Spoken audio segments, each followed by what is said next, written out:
Today we have a Samsung Galaxy A13 and we'll be answering one question: is it worth it in 2025? Make sure you like this video and subscribe to my channel. Without wasting any more time, let's get into it. As you know, this phone was released back then in March 2022, and let me share some few dominating specs this phone has. This phone in March 2022 was around this price, but now currently you can get this phone at a lower price. This is the lowest prices I got with this phone currently as of now in 2025. You have an option with this phone to get 32GB with 3GB RAM up to 128GB to 6GB RAM.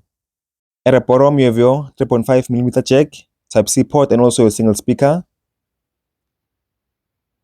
On the side you have your fingerprint sensor and also a volume button. Let me show you also at the top. So coming to the weight wise and build quality, so this phone weighs around 195 grams. With the build quality, we have a glass front, Gorilla Glass 5, plastic frame and also plastic back. With the SIM card, you have an option to get this phone with nano SIM or dual SIM. So coming to the display and size wise, so this phone has a PLS LCD display and also with the size, we have a 6.6 inches. When this phone came out in March 2022, we had an Android 12, but now we're on Android 14 with One UI version 6.1. With the battery capacity of 5000 mAh battery, as you can see there. At the back you have 50 megapixel, 5 megapixel, 2 megapixel and also 2 megapixel. At the front you have 8 megapixel with both cameras front and back shooting at 1080p 30 fps. So let's move to the things I like or hate about this phone in 2025 before I conclude if this phone is worth it in 2025 or not. The first bad thing I'll mention is that this phone was released back then in 2022, so this year it's approaching its 4th year, so which means that with software wise you're gonna be stuck in Android 14 because this phone won't receive Android 15, 16 or even more. Another thing to mention is that the battery of this phone may be a problem later on as it grows old and old. You may be in a situation whereby you need to replace the battery of this phone later on. The build quality of this phone is not as strong as you think because we have a plastic frame and plastic back, so which means they're not durable and it may have scratches over time as you drop this phone. With the display, we have a PLS LCD display which is not sharp enough and is not good looking. With this phone you don't get a 90Hz, you only stuck with 60Hz, which is not smooth enough. Combining 60Hz with PLS LCD display for me doesn't look nice to use and also enjoyable to look at. The fact of getting a single speaker in this phone is not enjoyable at all. Especially when you're watching movies or listening to music, you'll feel like the phone could be more louder, but it doesn't get any louder than what you get right now. Sometimes you can be tempted to buy a phone that has a nice camera layout, but in a matter of fact, for me, I don't like the camera quality of this phone because it's not lookable at all. Even to use the camera control inside, it's laggy. And also after taking a picture, you have to wait for pictures to load because it's gonna take time. So this phone is also powered by the Exynos 850. So this chipset, it doesn't feel fast enough in this phone.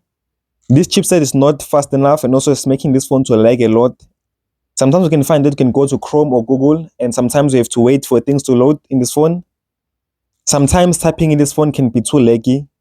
Let's come to the good things I like about this phone in my own opinion.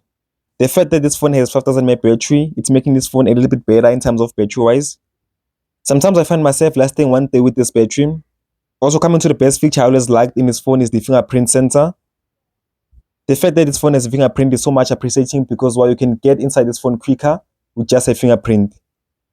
And it's so amazing to use and it's so fast and doesn't give any problems. With the weight, this phone weighs around 195 grams. With this weight, I don't have a problem because I don't use a case on my phones. Also with charging, I don't have a problem with this phone as of currently because with charging it's still doing well. For me, it's fast and nice in terms of charging, doesn't give me any problems in terms of charging wise. The fact that you have a nano SIM or dual SIM option to choose when opting for this phone, it's nice for me. Another thing I like about this phone is that you can insert an SD card in this phone to extend your phone storage. It's best because even if you buy this phone as 64GB, you have an option to extend using an SD card with up to 128GB to even more. Also with colors, this phone has different colors that you can choose from. As you can see here, I'm holding a blue one, but there are colors you can choose. So after hearing all that I've mentioned about this phone in this video, so now it's time to conclude if this phone is worth it in 2025 or not. So I'm just going to be answering two answers, yes and a no. It's a yes for you if you don't care about a snappy phone, don't care even if the phone is slow or even if it doesn't support heavy games. And you don't care if the phone takes time to load within apps or even going to websites. And if you don't have a problem with the Exynos 850, this chipset, you can buy or use this phone in 2025.